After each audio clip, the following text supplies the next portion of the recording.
আমাদের কাছে যে প্রস্তাব নিয়ে এসেছো এটা বিএনপির কাছে বলতে যাইও না, তাইলে এই আন্দোলন শেষ হইতে 24 ঘন্টার বেশি সময় লাগবে না। তারা আমাদের কথা রেখেছিল। এই আন্দোলনে জামাতে ইসলামী মনে প্রাণে শুরু থেকে ছাত্রদের ডাল হয়ে দাঁড়িয়েছিল। ছাত্রদেরকে হেফাজত করার জন্য আমাদের গায়ের উপর আমরা গুলি নিয়েছি, আমাদের উপরে আমরা হুলিয়া নিয়েছি, মামলা নিয়েছি, জীবন বাজি রেখে কাজ করেছি। কিন্তু এদেশের স্কুল ছাত্রছাত্রী, এদেশের কলেজ ইউনিভার্সিটির ছাত্রছাত্রীকে যাতে পুলিশের বুলেট জখম করতে না পারে যথাসম্ভব আমরা সেটা রুখে দাঁড়িয়েছি। এই আন্দোলন সেদিনই শেষ হয়ে যেত যদি ছাত্ররা আমাদের কাছে না এসে আগে বিএনপির কাছে যেত। কিন্তু ভাগ্য ভালো, ছাত্ররা আগে জামাতের কাছে আসছিল। আমরা তাদেরকে বললাম যে তোমরা এই কথা বলতে যাওয়ার দরকার নাই, তোমরা ধরে নাও এখন তোমরা পিছনে থাকবা, আমরাই সামনে থাকবো, কিন্তু তোমরা এটা বিএনপি কে বলতে যাইও না।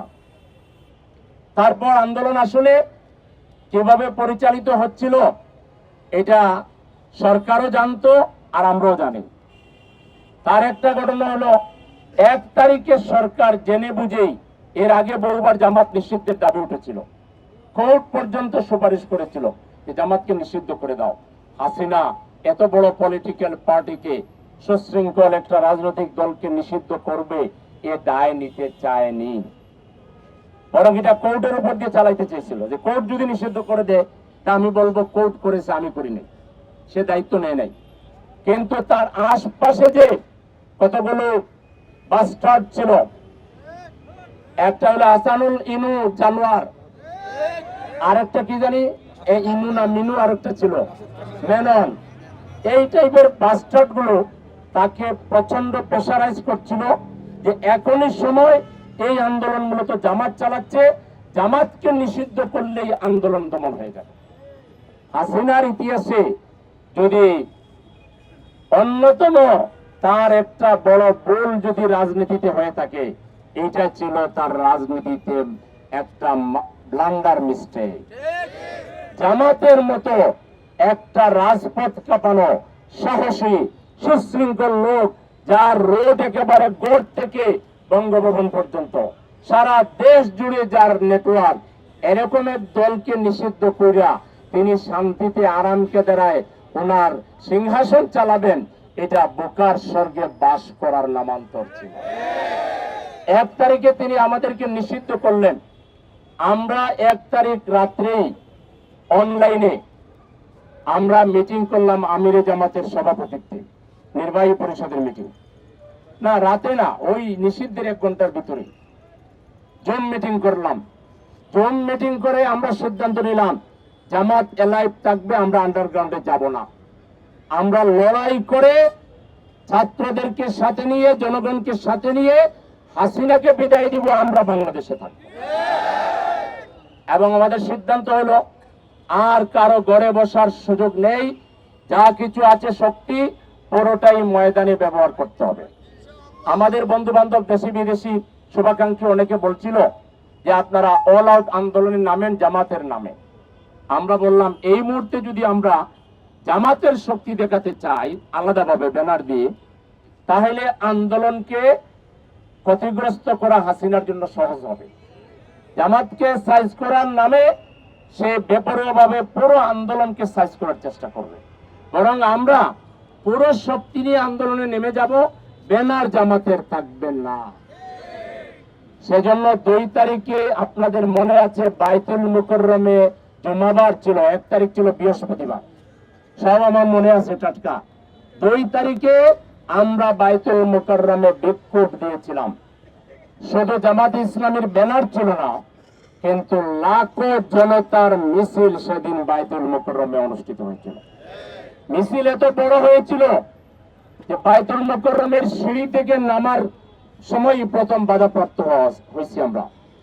ওখানে বাধা দিতে পারে নাই, পল্টন মোড়ে পারে নাই, প্রেস ক্লাবের সামনে 3য় পারে নাই, হাইকোর্টের মোড়ে 4র্থ দেওয়ার পারে নাই। তারপরে ওখানে আরেকটা ভবন আছে, মৎস্য ভবনের সামনে আরেকবার মোড়ে, ওখানেও পারে নাই 5ম বার। ষষ্ঠবার শাহবাগের মোড়ে, তাও পারে নাই। সপ্তমবার টিএসসির সামনে যে ব্যারিকেড ছিল, ওখানে যৌথ বাহিনীর টহল ছিল, army, BGB, police, RAB, answer, Chhatra League, Jubo League, helmet League, মাস্তান লীগ, সব কোথা লীগ, আচ্ছা, সব লীগ মিলেয়া ওখানে তারা এমন একটা ক্যান্টনমেন্ট মিনি বানিয়েছিল, কোন পশু পাখি যাওয়াও নিষিদ্ধ ছিল। সেদিন আমরা সব নিষিদ্ধকে সিদ্ধ ঘোষণা করে, বৈধ ঘোষণা করে টিএসসি পর্যন্ত আমাদের মিছিলকে আমরা পৌঁছাতে সক্ষম হয়েছিলাম। এই মিছিলের পরে সারা বাংলাদেশে টনক নড়ে উঠে গেছে যে হাসিনা আর ক্ষমতায় থাকতে পারবেন না। আমাদের মিছিলের পর পরের দিন ছাত্র সমাজ তারা শহীদ মিনারে একটা ছাত্র সমাবেশের ডাক দেন। সেই সমাবেশে বড় হয়েছিল, আমরাও গিয়েছিলাম, আমাদের লোকও পাঠিয়েছিলাম। সেখানে 2 থেকে 3 লাখ লোকের একটা সমাবেশ হয়েছিল। সেই সমাবেশে ছাত্ররা এত উৎসবের আমেজ দেখে তাদের একটা অংশ ভুল করতে যাচ্ছিল। কি বল? তারা সিদ্ধান্ত নিচ্ছিল মাগরিবের আগ দিয়া তারা গণভবনে চলে যাবে। এই খবর যখন আমাদের ছাত্ররা, যারা আমাদের সাথে লিয়াজ রাখে, তারা আমাদেরকে দিল, আবার আমরা জরুরি জুম মিটিং দিলাম। জুম মিটিং করে আমরা সিদ্ধান্ত নিলাম, না, এটা একটা ভুল সিদ্ধান্ত। ছাত্ররা আবেগে যদি এটা করে তাইলে তারা ভুল করবে, হাসিনার পুরো রাষ্ট্রীয় শক্তি ছাত্রদের উপরে ক্র্যাকডাউনে কাজে লাগানো হবে, কারণ এটা হলো তার শেষ আশ্রয়স্থল। অতএব এটা করা যাবে না। আমরা পরামর্শ দিলাম, যদি তোমরা করতেই চাও 2 দিন সময় হাতে নাও, 4 এবং 5।